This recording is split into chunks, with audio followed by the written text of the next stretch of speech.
Bonne année, bonne fête. Merci. Mais...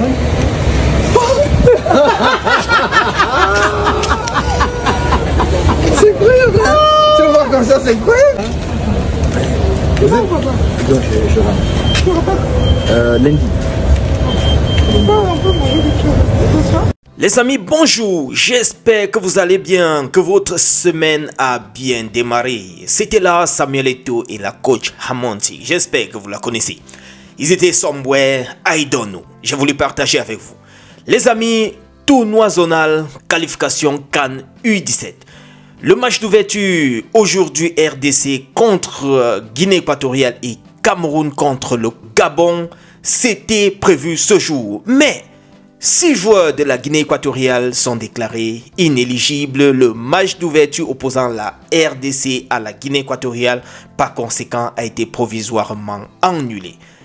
En effet, dans le cadre des contrôles d'éligibilité relatifs à la catégorie U17, des examens IRM ont été effectués sur des joueurs des équipes engagés dans la compétition zonale qualificative CAN U17 conformément aux dispositions réglementaires en vigueur. À l'issue de ces examens, il ressort que l'équipe de la Guinée équatoriale participante compte 6 joueurs déclarés non éligibles alors que le règlement de la compétition en son article 27.4 fixe la limite maximale autorisée à 3 joueurs. En conséquence, et dans le strict respect des textes réglementaires, l'UNIFAC informe l'ensemble des parties prenantes que le match d'ouverture opposant la RDC contre la Guinée équatoriale est provisoirement annulé. Cette mesure conservatoire nous apprend UNIFAC, donc sur sa page principale Facebook.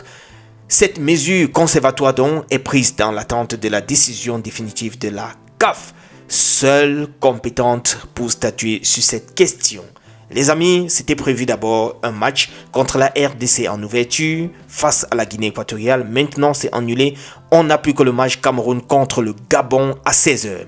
Séminaire de formation sur le journalisme sportif organisé du 4 au 7 mars 2026 à l'hôtel Hilton. Ceci est une publication de Précis Mécéné et nous apprend par la même occasion que plusieurs experts seront de la partie et plus précisément Samuel Eto'o. Les amis, nous allons switcher un tout petit peu sur cette autre actualité concernant les supporters sénégalais qui sont toujours détenus du côté du Maroc. Les amis, comment est-ce qu'on peut organiser une CAN et après les gens, les supporters, les fans se retrouvent plutôt devant les tribunaux? Est-ce que c'est normal ça? La fête africaine, c'est la fête. On connaît comment ça se passe souvent avec les énervements, les petits titillements lors des matchs de foot, mais que ça en arrive là, oh là là, c'est quand même terrible, hein? Ça fait quand même froid au dos, n'est-ce pas les amis? Qu'on nous dise que 18 environ comme ça là, joueurs, je vais dire pas joueurs, fans sont encore en train de traîner devant les tribunaux, parmi lesquels les Sénégalais et aussi les Algériens je crois. Voilà, sont encore devant les tribunaux. C'est quand même bizarre. C'est quand même bizarre d'apprendre ça presque un mois après, n'est-ce pas, que la CAN se soit terminée.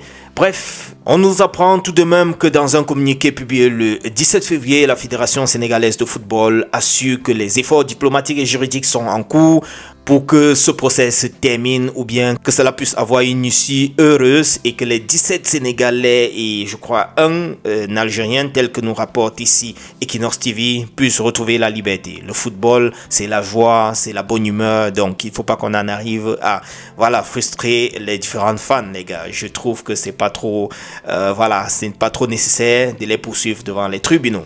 On va switcher du côté de Serge Dora, Gazelle Football Academy, 15 buts, c'est le nominé, c'est le meilleur buteur en tout cas, c'est le meilleur buteur 2025. Là, nous avons également les nominés du côté des entraîneurs, dans la catégorie des entraîneurs, David Pagou, Joël Alioum Kada, Koum Anissé Stéphane, Richard Toa, Yves Clément Aroga. Voilà les meilleurs, du moins, voilà les nominés dans la catégorie de meilleurs entraîneurs. que nous allons devoir voir d'ici quelques temps lors de la cérémonie de Ballon d'Or camerounais. Vinicius en mode Roger Mila. Vous avez vu le match hier, les gars? Vous avez vu le match Benfica contre le Real Madrid, une revanche. Parce que après avoir perdu dernièrement en Champions League face à Benfica, les gars sont revenus cette fois-ci gonflés à bloc.